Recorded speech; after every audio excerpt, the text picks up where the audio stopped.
Hi, this is Pastor Randall Neal at Zion Lutheran Church, and today is Tuesday, October 6th, 2020.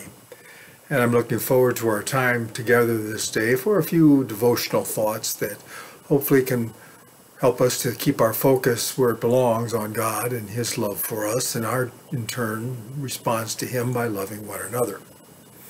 Now, several years ago, my wife Elizabeth and I were on a vacation trip to Mexico. It was great. We loved it. And one of the many sightseeing events we did was to go to a swim with the dolphin park. I'm not sure if you've heard of those or seen them, or maybe you've been to them yourself. But this place was big.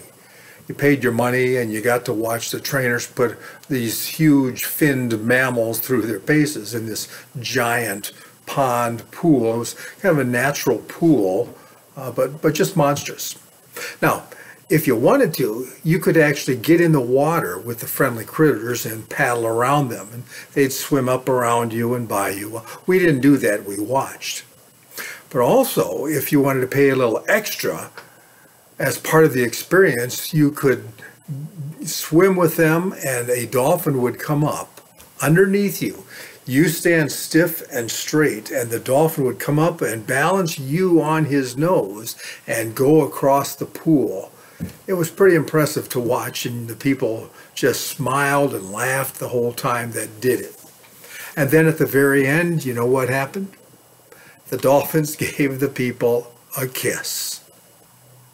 Well, my immediate thought was, no thanks.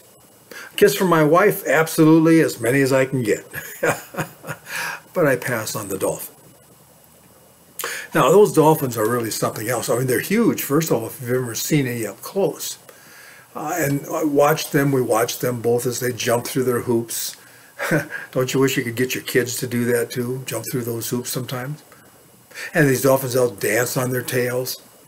And did I mention that they jump out of the water and kissing tourists? Yeah. But if you want to understand why they do that neat stuff, you have to watch what they do after each trick.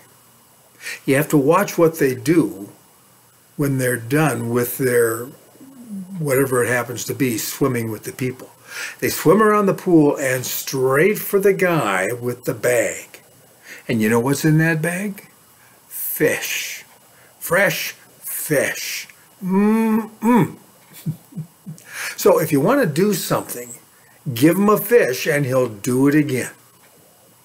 Okay, here's the punchline for this morning, my friends. Men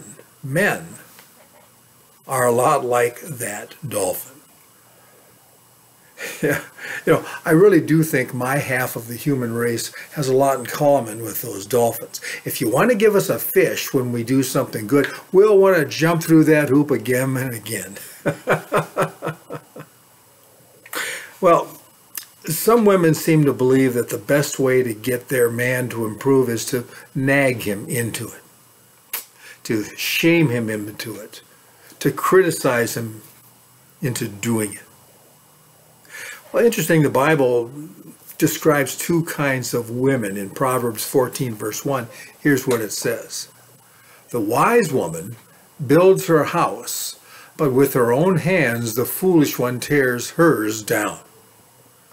She's making a contrast there. There are some things that a woman does that build the people she cares about, and there are other things that tear them down. Now, there's no question, every man needs a lot of work. Guilty, guilty, guilty. We know that. But if you approach your husband, ladies, like your personal home improvement project, like, I've got to fix this guy, you probably keep him from changing. Now, is it stubbornness? Is it ego? Is it deafness? My wife used to call it selective deafness. Now, I'm not sure. But I do know that when a man is pushed, he tends to go the other way, not to come your way. So, ladies, here's a tip for you. Part of love is what I call mirroring. That is, holding up a mirror to a person, to that person that you love, and letting them know what you see when you look at them. We tend to be a lot better at mirroring things we don't like than some of the good things about a person. And this cross-gender. But I'm focusing primarily today on the guy-gal thing. We don't like that when some good things about a person are ignored. It kind of hurts our feelings for whatever, even if it might be deserved.